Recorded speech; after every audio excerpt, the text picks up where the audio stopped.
Hi there, it's Chris McClure from Lead Life Big Coaching and Leadership Training.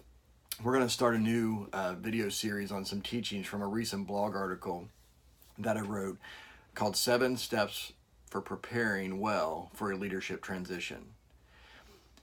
You know, a lot of times we don't think about this until somebody's about to retire or a major change is happening.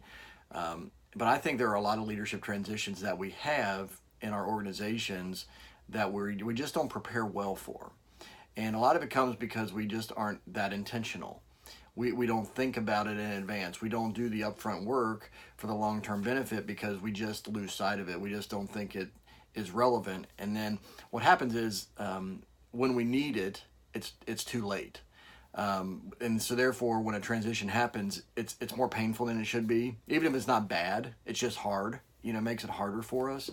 And so what I wanted to do was give us some thoughts and some steps to take that will help be more intentional with the process, but also ease some of that pain that can come when change happens. Now, I also want to say that this series is not just about, like I said, somebody retiring or a major shift, but it could be a team leader moving into a new role. It could be just shifting from one department to another and something changes. And so it doesn't have to be the top key leader.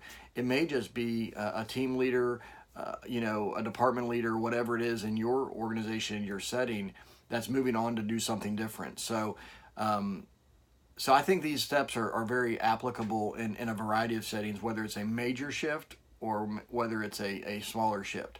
So step number one that I want to discuss in this first video is to define the key role.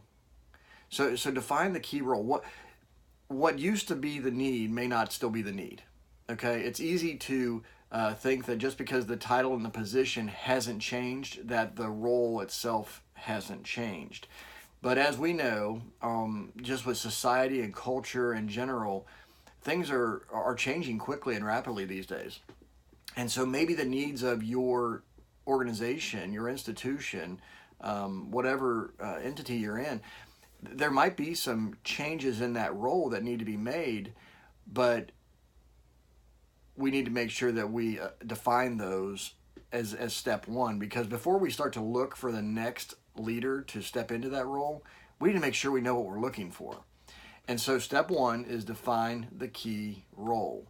If you do that, then the next steps will be much simpler. But this is an important step because there are too many assumptions made. I've been in too many situations where we haven't slowed down in a transition process to ask the question, is what we have had what we still need? And if you can ask that question and you can assess that you might come up with the reality, yeah, it's exactly what we still need. That's completely okay, but slow down long enough to ask the question and to really assess and define that key role, because when you do, it'll make everything else a lot smoother.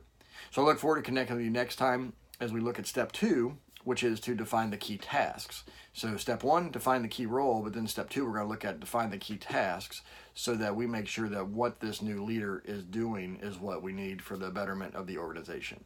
Take care. I look forward to seeing you next time.